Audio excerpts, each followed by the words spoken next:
Hello and welcome to a very late Talk a Good game. It finished 2 days ago. It finished West Ham United 1, Crystal Palace 2. Disclaimer, we did film a review. Some of you have seen it, but the audio didn't work.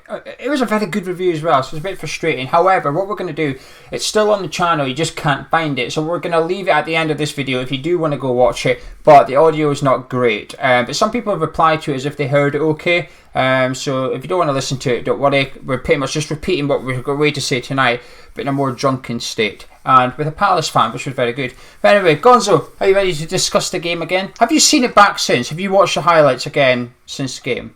Oh, I wouldn't dare, Geo. I just wondered, because I've watched them back, and my perspective of both are sort of mixed now a little bit, which is throwing me, but I'll stick to what I've seen on Saturday. First half though, Alier had that big chance, didn't he? Good play by down the right hand side. Yarmolenko put on a plate for him, but he didn't finish it. And then Palace had that chance when Jeffrey Schlipp sort of chipped Roberto and Fredericks cleared off the line. But what were you thinking at half time? Well, it wasn't great. It wasn't swashbuckling attacking football, but I remember us being at the bottom of the stairs at half time and the stats, somebody bringing the stats up on their phone, and it said 4 attempts on goal for Palace and 4 attempts on goal for West Ham, and it did not seem like that. It seemed like 5. In fact, I kept on saying that. I thought it was 5 attempts on goal for West Ham and 1 for Palace, which I didn't find surprising from Palace's point of view, but I didn't think we were going for it quite enough for my liking, really. But I didn't think it was a good chance. I didn't overly blame Haller, and there was no surprise that the threat was coming from the only place that the threat comes from these days, which was Yarmolenko. So I was at half time. I was confident going into the second half, I think. The app the person was using at halftime was OneFootball, which this video is sponsored by. It's the free football app for the football fan. It's got absolutely everything in it, including in-live stats like I've just mentioned there. So at halftime you can go on and you can see what's happening as well. It's sponsored by OneFootball. The link is in the description. It's completely free, so make sure you download it as well. At halftime, Gonzo, I have to be honest with you, I was bored. I thought the game was boring. I thought we were average. I thought they were average. It wasn't a pretty game of football, and it was even. I thought it was even. Neither team deserved to be ahead, but we did get our chance and we did take it early enough in the second half. Sebastian Haller again. The work came from the right hand side again. Ryan Fredericks cut it back to him, and he stabbed it home. 1-0 up, and we were. Did we deserve to be ahead at this point for you? I thought we deserved to be ahead because, as I say, I thought we'd had more chances. And the the move was worthy of a goal. That certainly is the case. I always feel, you know what it's like in that stadium, I always feel like we're going to score when the ball's up the other end of the pitch, because I'd like to see the stats. We do seem to score more at that end of the pitch than down our end. I never felt we got out of third gear at any point. I thought we were a bit lethargic. I thought we were lacklustre. Did I think we deserved it?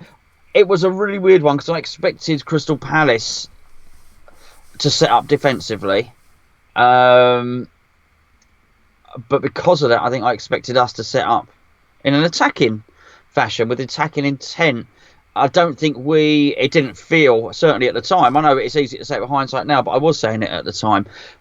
I thought we set up defensively it was weird. It was almost in many respects like two defensive teams. We would keep the ball for periods of time, but often, apart with a goal aside, often without really threatening possession for possession's sake, it seemed. And I felt like we needed a bit of cut and thrust to get through them. But I think we did deserve it at that point, yes. Yeah, I'll tell you what, this is where my perspective got thrown a little bit. At the game on Saturday, I remember thinking, good play by Fredericks, striker type goal, just what we need and stuff. Since watching it back, I've only realised that the good build up on the left hand side actually led to the goal. I for some reason at the game, it didn't clock that we kept possession the whole way, because when you watch it back, you think, wow, that was actually a really, really good goal. I just didn't appreciate it at this time in the stadium. It's a bit strange. It's really weird how that happens, I found. But that goal was one of the best goals we've scored this season. It'll be hard to beat that. I do like a team goal like that. I prefer them over individual strikes, if you like. I do prefer them. But it was fantastic goal. Declan Rice had a big part to play. Felipe Anderson had a big part to play as well. Really good goal. I think both teams could argue. If you're a Palace fan, they're going to argue they deserve to take the lead, and we're going to argue we deserve to take the lead. And I think we've both got legitimate claims for that. I think both of them had one or two chances, but nothing too massive. But Allaire previously had the biggest chance of the game for that one. But it was 1-1 Gonzo. Declan Rice conceded a penalty through a handball, which Patrick Van Aanholt tucked away. What did you make of that? Well, I haven't seen the game back. Obviously, they're not going to replay. Crikey, they don't play. I don't.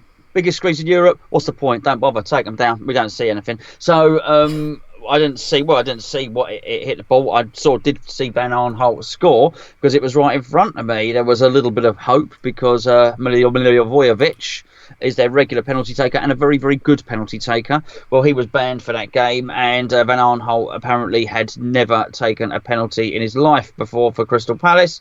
So I had a little bit of hope that he would sky it over and maybe hit the Palace fan in the face that threw the smoke bomb or something. But he didn't. He dispatched it and he hit it into the goal. I had a good view of the goal, but not so much of the handball. I at the game as well. I didn't see much of the handball, but I watched it back, and I mean, it clearly hits his arm. It's just unlucky.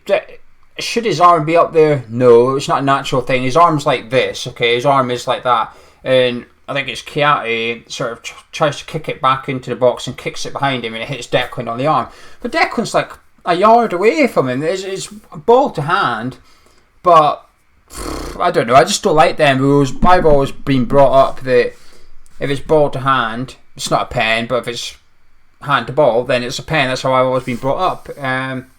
It's a harsh one, but I can't really argue with it. It's a pen, and it's perhaps naive, if you like, of Declan Rice to jump in like that with his arm up. You can see Creswell saying to him after, what's your arm doing all the way up above your shoulder anyway? Like, why is it up there? There's no reason for you to have your arm all the way up there. So it's a penalty. If his arm's down to the side and it hits him, I think he gets let off with it. But because it's so high up above his body, there's no complaints really. And then in the 90th minute, I didn't realise there was a 90th minute when I was at the game, I just watched the highlights back and they said now Palace is I think it was like the 85th or 6th minute he scored, but by the time the goal got given, it was the 90th minute. So technically, the goal got given in the 90th minute, but he scored in the 85th. I didn't realise that at the game. I thought it was like the 80th or something. I don't know. I don't really pay attention to the time or anything like that. But free kick, headed out. Townsend picks it up, cuts back, chips it to the back post. Gary Cahill heads it down, and Jordan Ayew tucks it away. And then we had a long wait. We had a very long wait. But what did you make of this? Well, I might have. No wonder I had the ump afterwards, because it was obviously clearly we'd lost the game so close to the end of the game. The wait was. It did seem like an eternity. I mean, it's not like you're just stood there biting your nails when you're in the stadium. You're talking to everybody else around you, and you're all discussing what's taking so long, and Tony was absolutely disgusted with the length of time at the end at that, and so was I. And then somebody, I think it might, I think it might have been Andy, might have turned, might have said, "Well, it ain't good, is it?" Because if there's obviously something in it, if it's taking so long to make a decision, which of course he's quite right. Obviously, by which time people are starting to get a little bit of information in on their phones, which makes it all the more ridiculous, because clearly the reason they're not showing it is to keep it a secret from the people in the stadium. But it's not a secret from the stadium, because everyone in the stadium's got a mobile phone. And even though we don't have the world-class Wi-Fi just yet, there's enough slither of a 4G or a phone signal to get a text through or whatever. And people are getting information. It's coming through. It's the most unfootball-like thing I've ever known. It sucks all the drama out of it. And as I say, I don't say it just because we lost. I said it when it went in our favour against Brighton. And then to see the referee then give it, and then the Palace players run over to the fans and celebrate in what seemed like an eon after the goal had actually been scored. It was terrible. I hate it. I absolutely hate it. In terms of, so that's the VAR aspect of it. In terms of the goal itself, at that point it was no longer a surprise. It was quite clear by that point in the game that Roy Hodgson had Pellegrini's tactical number. That much was clear by that point. I think Palace deserved the winner, truth be told. I think they deserved it. I think they'd done enough. I think between 1-1 and them scoring, there's only one team that went for it, in my opinion. And I don't mean personnel changes, I mean tactical changes and intent, but on the pitch. And Palace were the ones going for it, and they got you reap what you sow sometimes a little bit. And it felt like it was a bit David Moyesy, the way we sort of thought, you know what, we'll take the point here. And I felt like we had that sort of attitude about us, and it was almost like Palace sort of came thinking that, but actually, once it was 1-1, they thought, hang on, we've got momentum. They're not playing that great. Their threat, not that much. West Ham done strange substitutions. You can perfectly understand why Roy Hodgson thought, you know what, this is here for the taking. Let's put Townsend on and go for it. And now, it was the right decision was made. In the stadium, I knew the right decision was made. That's how I ran it, and I watched replays in. The right decision was made. Palace goal, it's legitimate. The point of VAR is to right or wrong things, and they did just that. The problem is, I guess, that VAR is supposed to correct clear and obvious mistakes. Now, if it takes that long, it's obviously not clear and obvious, is it? But for me, offsides is black or white. It's right or wrong. It's on or off. So I think those ones you can get a definitive answer for. But when I was in the stadium, as soon as it went on, I flicked on Sky Go on my phone. I took the app out, pushed Sky Go. I watched a little F1 advert. And then I could see all the replays that people were seeing at home after about a 20-second delay or whatever, because I was on my phone. And while Michael Oliver stood there, standing like this, waiting to be told, I could see on my phone it was onside. People around me were watching it. We were all looking at it going, yeah, that's a goal. That's onside. And there was still another minute or something until he said, yeah, goal. And you thought, well, we've already seen it. Like, it's just, the right call was made. But like you said, in the stadium, they're the ones missing out. Everybody at home's watching it, and they're putting in WhatsApp group, 2-1 Palace and stuff like that. So it's just, it is what it is. But anyway, full time 2-1. What were you thinking at full time? Couldn't believe how deep everyone was deployed. I thought it was primarily Lanzini, and I thought Haller was isolated. For those of you that that braved your way through the bad audio on the other of you will know that. But then you sort of get out of there and you read the other things, and people are saying, oh well, hold on, why was Anderson so deep? And you thought, actually, yes, of course, Anderson was deep as well, and people were complaining about that. And then someone else say, well, Yarmolenko was too deep for too much of the game. You think, actually, we were too deep. If I thought two players were and someone was isolated, someone else is picking out him, someone else is picking out him. It was, I was very, very disappointed, actually. And I would never say it's okay to throw the cup, or whatever you want to call it. People might say, oh, you're harsh for saying throw the cup, or whatever. But let's say to make the cup a second-class citizen, or whatever. A second priority. A second priority. Okay, I'm never going to be okay with that. But if that's what you're going to do, then go for it. If you're not going to go for the cup, then go for the other thing. Just go for it. To not go for it, to surrender in the cup, and then to take 1 point from 2 games following that, particularly when on the last game at home you've shown a lack of ambition and you've left a good striker, isolated up front, and you've got some of your most attacking players. People were complaining Felipe, it's not my words, other people's words, Felipe Anderson playing at left back, some people said. Why was Felipe Anderson playing left back? My words, why was Manuel Lanzini playing at central defensive midfield? Okay, so people were having similar concerns and similar observations. Well, why? Why not go for it? You've sacrificed the rest. Go for it. I was really, really disappointed. And yes, I know that Palace are well organised, and Hodgson, I said in the preview that Hodgson's a good manager. I said they had some good players. We picked out the good players. I know plenty about Crystal Palace. But if what we've got to do is come away from that game and concede, we were better, we were beaten by the better team. Well, why? That's not how it's meant to be. That's not meant to be the case. Surely it's not why we're surrendering the cup. Surely it's not why we're buying these players. Surely it's not why we moved to the stadium. Surely it's not why we have this manager. And it's not just this game, Geo. It's a culmination of time after time after time of us clutching defeat from the jaws of victory. Any time we have a tie, it goes back years and years and years. In recent times, it's that That's a couple of games left at Upton Park, beat Swansea, and we're in Champions League positions or whatever. It's Sam Allardyce in the top 4 at Christmas, and then changing the team, and then us, I'm barely winning a game for the rest of the season. It's just time after time. Maybe we're cursed. Maybe it's not manager. Maybe it's not the players. Maybe this is some curse or something. But it's a build up of frustration. I thought we lacked ambition in this game. I was very unhappy. Yeah, I wasn't very happy either. I can accept defeats and draws, whatever. I can accept all that if I feel like we've given 100% and we've done our best to win the game. But I didn't feel like that. At no point during the game did I think we're going to do this. We're going for this. Even in the first half at 0-0, I didn't really feel. We had little spells of good play, but it was little, and it was minimal. It was 1 or 2 in each half, and that was it.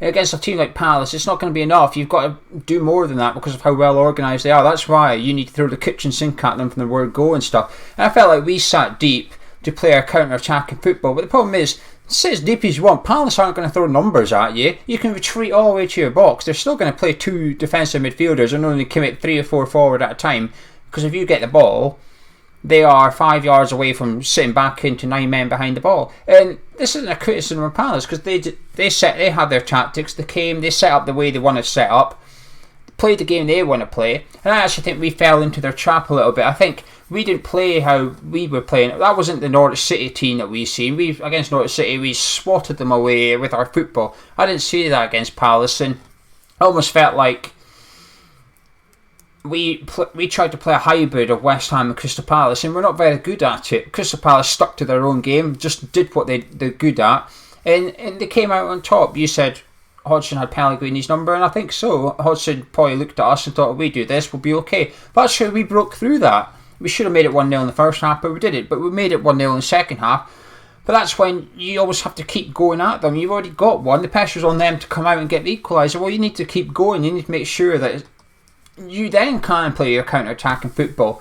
When it was 1-1, I just felt we sat back far too much. They were knocking the ball about in our half. Now, it wasn't the danger area. It was between our box and the halfway line. It was what you would call comfortable if you're a defender of West Ham. You're watching it thinking, that's alright, it's nowhere near the box here. But as a fan watching, it's highly frustrating watching our team string 15-20 passes about when actually they're not really being pressed by us whatsoever. And when we did it so isolated. Noble would run, he would just pass the guy next to him, then Noble would turn around looking for his teammate, and his teammate would run up, but by the time he got there, Noble's dropped back into position. We weren't hunting as a pack on Saturday, and that's what I found disappointing. Noble in the first half was our most advanced player. Quite often he was ahead of Allaire running after Gary Cahill with the ball, and I thought, hang on a minute, this isn't right. Like, he's urging people to get up, but we were scared of Crystal Palace. We were scared, and it was just disappointing, I guess. But individual performances, I'll get your conclusion at the end if you like, but individual players, would you like to take a pick? I thought Haller was involved and he's a finisher. We do have a striker. There, so that's good. I think we discussed it. I thought Ogbonna was decent, and I think I was quite pleased for Roberto as well, because even though we lost, I don't think anybody else has pinned that defeat on him. There was a save as well. I think there was a good save that he made, if I remember rightly, and so I was pleased for him that he wasn't the pantomime villain and the fall guy. I said after Bournemouth, I said Cresswell looks back to his best, looks back to the old Cresswell. And I don't mean that because of him in particular. I think the whole team played badly, but he looked back to average Cresswell, if you like, and I don't know if that contributed to the melee down the left-hand side. I thought actually in the first half there was a promise of that partnership that you like between Yarmolenko and Fredericks. I did think there was a positive there, and I think I even commented during the game, it looks like something's building there. Didn't take an awful lot more from it, to be perfectly honest with you. Yeah, everybody keeps talking about the Masuaku and Anderson partnership, and they're doing it again because they're saying Masuaku should come back in because of that partnership. The Fredericks and Yarmolenko one for me is fantastic. Their link-up play is brilliant down that right. Every time Yarmolenko comes in, Fredericks goes, and Yarmolenko knows he's going. He doesn't use him all the time, but he uses him to pull a defender away so he can then put his own cross in or have a shot or whatever. I think they're brilliant. The way them two link up, I think it's just superb. I really like their partnership. And funnily enough, I thought them two played really well on Saturday. I thought the whole back four did okay. I thought the keeper did fine. Nobody was awful. Nobody was bad. But nobody was like excellent. You know, on Saturday we did the hammer of the match thing. We had to sort of think about it. Did anyone really like, 7 out of 10 was going to get you hammer of the match on Saturday? And I think that was possibly the problem. I think a bit of context is required here, okay? On the last cup of tea, someone said, why do some fans not love Felipe Anderson or something along those lines, okay? And I said, I'm one of them. That is why. That game's why. Now, I've watched the back and I've seen the highlights. Felipe Anderson looks like Messi in the highlights. Everything. No, honestly, he does. Everything we did, Felipe Anderson was involved in. He had that header that the keeper caught. I mean, if you watch it back, if he left it, Alier's there for the volley, because I seen it in the ground. When he did it, Alier sort of went as if to say, I'm here as well, but you've just done a diving header from 16 yards out. That's the wrong thing to do. I'm here standing up. But anyway, he was there with the header. He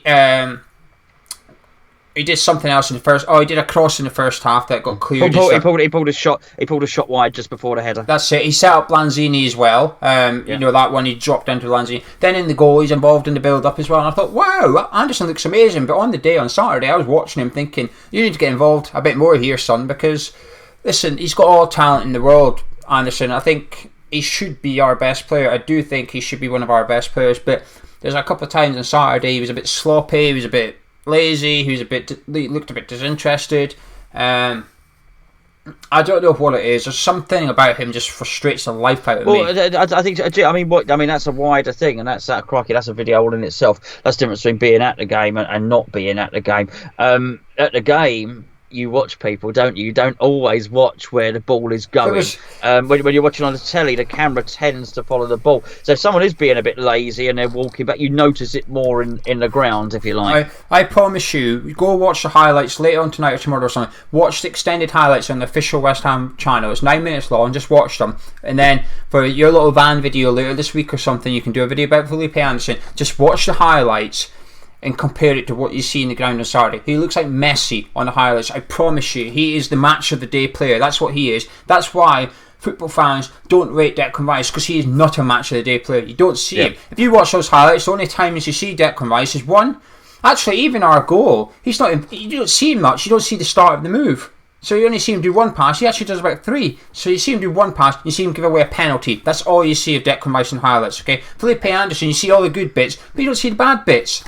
He's a match of the day player. Felipe Anderson is a match of the day player because he's involved in the good stuff. The other players, I thought the defence was really good. But one player I cannot talk about that we should be talking about, Ayeti.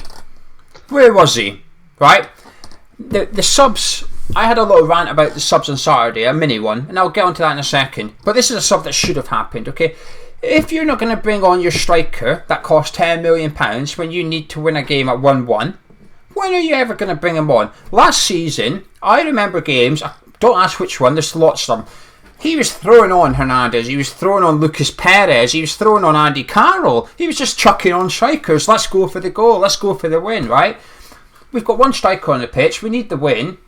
We've only got 2 strikers in the entire senior squad, right? He's sitting on the bench and he's not coming on. So when are you going to bring him on? Bear in mind we've got no other cup games until January. When are you planning on using our £10 million striker? Saturday was the perfect opportunity for him. Saturday, when we needed a goal, you know what? Alier's looking isolated. Let's get this guy on up there. Let's go 4-4-2. Let's, play a little bit of a flatter midfield. It might mean taking off Anderson or Yarmolenko to put on a slightly more savvy midfielder. Snodgrass I should know this. Snodgrass was probably on the bench. Bring on Snodgrass and Ayeti and let Snodgrass play out wide on one of them because he will graft. Put Ayeti up front and put 2 on up front. So if you're not going to bring him on at 1-1, when are we going to see him in a West Ham shirt? I don't know. Well, I do. He's clearly.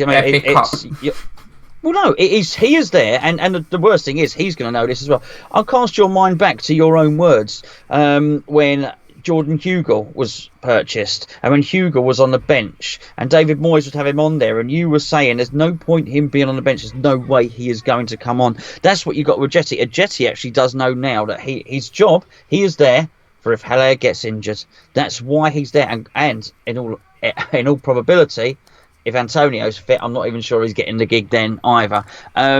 It's the only opportunity we had to change the game was to do that, to put on another striker, because we don't have any game changers on the bench. So it has to be done via a formation. We can't take a misfiring winger off and put somebody else on who's dynamic and who's going to cause a threat. We can't take Lanzini off and bring a different kind of athletic midfielder that has a long shot on, who's going to come on, he's going to change the game in the same position. So what we've got to do is change shape, which is what you're suggesting, and is to play a 4-4-2 or whatever. It almost leaves us completely impotent. And we talk about tactics and we talk about what Roy Hodgson might have known. I would imagine there's a fair chance that Roy Hodgson knew when Roy Hodgson changed it, he knew that West Ham wouldn't. He probably knew, actually, Pellegrini's just going to stick with his system here. The system is not going to change, and Roy Hodgson probably knew fully well that when people like Lanzini went off, who didn't have a good game, obviously, when people like Lanzini went off, there wasn't going to be a better player coming onto the pitch. So actually, every time West Ham made a substitution, West Ham got worse. And because Crystal Palace were tactically flexible, every time Crystal Palace made a substitution, they got better. Well, obviously, it does that in a team, and it's something he's going to need to address. He needs to be more flexible. You've nailed that, actually, about us getting worse than getting better. Yarmolenko one frustrated me when it happened, because here we go, Fernandes is now going to move out of the wide. We're now not really got number 10 on the pitch. We've gone more defensive somehow, and Yarmolenko is a constant threat. He crosses the ball quick, he crosses the ball accurately, he shoots, he's precise at shooting, he's feeding Fredericks all the time. And as soon as when you take Yarmolenko off the pitch, right, you don't just hinder Yarmolenko, you hinder Ryan Fredericks. Ryan Fredericks is a pace, Ryan Fredericks is an attacking threat, disappears the moment Yarmolenko goes off, because Fernandes is right-footed. So what does Fernandes want to do? He wants to go down the wing. He wants to go where Ryan Fredericks is trying to go. It doesn't work. We've seen it. I remember seeing it under Slaven Bilic when we had Michael Antonio playing at right-back. He used to refuse to pass to the right winger because the right winger was in his space. Yeah, Antonio wanted to run forward, but he couldn't if that guy was there, so he just wouldn't pass to him, and it's frustrating. Anyway, can I get your final words and stuff? Because we've got to start wrapping this up. I think that was really it, Gio. Particularly what I wanted to say was the lack of flexibility. I thought was quite stark, and you've touched on it, Fornals. The risk of being a scratch record. Fornals is not quick enough to play on the wing. Fornals has got to be played central if you're going to play him. It does bring other questions, which are for other videos, is the composition of the squad. If we're going to play this way, I think is probably too heavily loaded in certain positions and too weak in certain positions that don't give us options when someone has to be taken off the pitch. But it was a bad day. It was an opportunity missed, Gio. We're in that point of the season of our winnable games, and we need to. It's now very difficult to go to Everton and win, so we need to start picking up points quite soon. I think it's a dose of reality for us. We all got a little bit giddy being that high up in the league, and I think it's just a little reminder that actually you can't just turn up and win. And I think it might benefit us in May. We might look at this game and think, you know what, that did us a favour. That gave Roy Hodgson a little bit of a whack around the cheeks as well. It says actually you can't just turn up and win. You need to beat these teams. You need to beat them tactically. You need to beat them with effort. You need to beat them with your substitutions. Because on Saturday, I think that's almost what we failed to do tactically. Hodgson won. Substitutions, Hodgson won. Effort, you know what, I'm going to say it. I think Palace tried harder than our players did. Not all of our players, I think some of our players tried, but I do think there was a couple of them out there that accepted a point as well, almost. I felt there wasn't much urgency. And the lack of urgency for me that frustrates me the most is, I said it on Saturday, we had a free kick, 94th minute or something, we had a free kick. We kept 2 or 3 players outside the box, and I thought, what's the point in this? What's the worst that's going to happen? Palace are going to break and score, and we're going to end up with what? No points instead of what? No points. We didn't put everyone in the box and stuff, and I just didn't understand why we weren't going for it. But anyway, we've got another video coming up this week. We've got a couple of videos planned. I'll be joining myself and Gonzo will be sitting down. It's a bit like a cup of tea, but it's not a cup of tea. because I want to do a video about West Ham and the top 6. And the reason I want to do it is because we've just got beat, and I think that's important. So we'll be back later on this week. Drop a like on it if you enjoyed it. Subscribe if you're new to the channel. And one final thing we just want to say, everyone knows that Dan was on the boats on Saturday prior to the game and suffered a heart attack, and he's not in a good way at the minute. He's still got a battle on his hands. So for myself, Gonzo, and everyone else at Ham Utd, and everybody really, every West Ham fan, best wishes and thoughts are with Dan and his family at this time, and we hope to see you back at the football very, very soon. Get well soon, Dan, and we'll catch you in a bit. Cheers, Gonzo. Goodbye. Cheers, mate.